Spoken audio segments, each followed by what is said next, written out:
మామ్లా legal హే Hindi language నుండి మన తెలుగులోకి డబ్బై నెట్ఫ్లిక్స్లో స్ట్రీమ్ అవుతుంది with the run time of 3 hours 42 minutes. ఓవరాల్గా నాకు ఇది ఎలా అనిపించింది అంటే సిరీస్ బాగానే ఉంది, బట్ కొన్ని ఆస్పెక్ట్స్ ఎందుకు ఎక్కువగా లాగినట్టు అనిపించింది. కామెడీ సీక్వెన్సెస్ బాగానే వర్కౌట్ అయ్యాయి, but at the same time emotional connect అనేది డెఫినెట్లీ మిస్ అయింది. ఇంకా డీటెయిలింగ్గా రివ్యూలోకి వెళ్ళే ముందు ఛానల్ ఫస్ట్ టైం వచ్చుంటే సబ్స్క్రైబ్ చేసుకోండి, అలాగే వీడియోని లైక్ చేయడం అసలు మర్చిపోకండి. సిరీస్ స్టోరీ అండ్ ప్లాట్ విషయానికి వస్తే పట్పట్ గంజ్ అనే కోర్టు, ఇందులో హీరో లాయర్, అలాగే లాయర్స్ యూనియన్ ప్రెసిడెంట్ కూడా. ఆ Patparganj lawyers unions president నుండి Delhi national unions lawyers president కావాలన్నదే హీరో గోల్. మరి లాస్ట్కి అయ్యాడా, ఎండింగ్లో కాలేదా, ఏం జరిగింది, అది అవ్వడానికి ఎలాంటి ప్లాన్స్ చేశాడు, డిసిజన్ తీసుకున్నాడు, ఇవన్నీ మనం సిరీస్లో చూస్తాం. ఫస్ట్ ఎపిసోడ్ నుంచే క్లియర్గా హీరో క్యారెక్టరైజేషన్ స్టార్ట్ చేసి తను ఎవరు, తన గోల్ ఏంటిది, ఇవన్నీ ఓపెన్ చేసి డిఫరెంట్ క్యారెక్టర్స్ని ఇంట్రడ్యూస్ చేసి వాళ్ళకి ఈ స్టోరీ కనెక్షన్ ఎలా ఉంటుంది, ఆ పట్పట్ గంజ్ అనే కోర్టులో ఎలాంటి ఛాన్సెస్ ఉంటాయి, అక్కడ ఉన్న లాయర్స్ ఎలా ఉంటారు, వాళ్ళ డైలీ లైఫ్ ఎలా ఉంటుంది, అండ్ చిన్న లాయర్స్ పడే కష్టాలు ఎలా ఉంటాయి, వాళ్ళకి జీతాలు రావు, ఇంటర్న్స్గా జాయిన్ అవుతారు, అంటే వాళ్ళకి కూర్చోడానికి చెట్టు కింద మాత్రమే ఉంటుంది, రూమ్స్ ఛాంబర్స్ కూడా ఉండవు. పెద్ద పెద్ద లాయర్స్కి మాత్రమే అలా రూమ్స్ ఛాంబర్స్ ఉంటాయి. వీళ్ళకి కోర్టు వెనకాల చిన్న ప్లేస్ ఉంటుంది, అక్కడ అందరూ వాళ్ళ కేసులు తెచ్చుకోవాలి, క్లయింట్స్ని వెతుక్కోవాలి, ఇలాంటివన్నీ జరుగుతుంటాయి కదా కోర్ట్స్లో.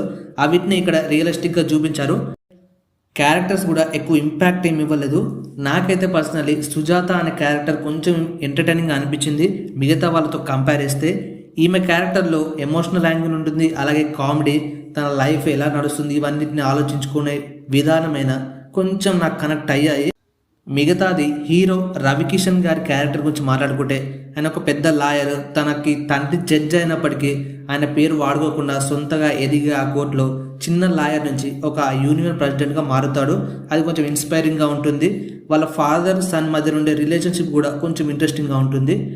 And female lead character heroine అని ఎందుకు అనడం లేదంటే, హీరోకి ఈమె కనెక్షన్ ఏముండదు, ఆయన వేరే, ఈమె వేరే, బట్ ఈమె ఒక ఫీమేల్ లీడ్గా కన్సిడర్ చేయొచ్చు. ఈమె హార్వర్డ్లో LLB చదివి ఈ పట్పట్ గంజ్ కోర్టుకు వచ్చి ఆమె రాగానే కోర్టులు వస్తాయి, క్లయింట్స్ ఉంటాయి, పేదలకి న్యాయం జరిపిస్తాయి ఇలా అనుకుంటుంది. బట్ అక్కడికి వచ్చిన తర్వాత ఆమె అనుకున్నంత రివర్స్లో జరుగుతుంది. ఆమెకు కోర్టు కూడా ఏమి ఇవ్వలేకపోతుంది. దాని తర్వాత హీరోయిన్ క్యారెక్టర్ ఎలా డెవలప్ అవుతుంది, తన కేసులు దొరుకుతాయా లేదా, ఇది కూడా కొంచెం కామెడీ వేలో చూపించారు. మనకి 12th Fail మూవీలో మనోజ్ హీరో ఫ్రెండ్ క్యారెక్టర్ ఉంటుంది కదా, ఆయన అనంత్ జోషి, ఇందులో కూడా ఉన్నాడు ఆయన. బట్ ఇక్కడ ఎక్కువ ఇంపార్టెన్స్ ఏం లేదు, జస్ట్ ఒక 2-3 సీన్స్లో పర్టికులర్గా చూపిస్తారు. మిగతాదంతా మూవీలో మిగతాదంతా సిరీస్లో లాగినట్టు అనిపించింది. జస్ట్ కామెడీ సీక్వెన్సెస్ కొంచెం వర్కౌట్ అయ్యాయి. క్యారెక్టర్స్ పర్ఫార్మెన్స్ విషయానికి వస్తే హీరో రవికిషన్ గారు, ఈయన మన రేస్ గుర్రం మూవీలో విలన్గా చేశారు, మీకు గుర్తుండే ఉంటుంది. ఈయన పర్ఫార్మెన్సెస్ లాయర్గా బాగానే సెట్ అయ్యింది. అండ్ నాకు పర్సనల్గా నచ్చిన క్యారెక్టర్ సుజాత అని చెప్పే కదా, ఈమె నిధి యాక్టర్, ఈమె రోల్ అయితే చాలా పర్ఫెక్ట్గా ఉంది. At the same time comedy plus emotional. Heroine నైనా గ్రేవాల్, ఈమె ఇన్నోసెంట్గా క్యూట్గా బాగానే అనిపించింది. అండ్ 12th Fail మూవీ ఈయన చెప్పిన కానీ అనంత్ జోషి, ఈయన కూడా ఓకే అనిపించారు. మిగతా వాళ్ళంతా వాళ్ళ క్యారెక్టర్స్కి ఎంత ఇవ్వాలో అంత డీసెంట్గా అనిపించారు. సో ఫైనలీ సిరీస్ అయితే నాకు అటు ఇటు అనిపించింది. మీరు చూడొచ్చా అంటే అంతేం లేదు ఇందులో చూడాల్సింది.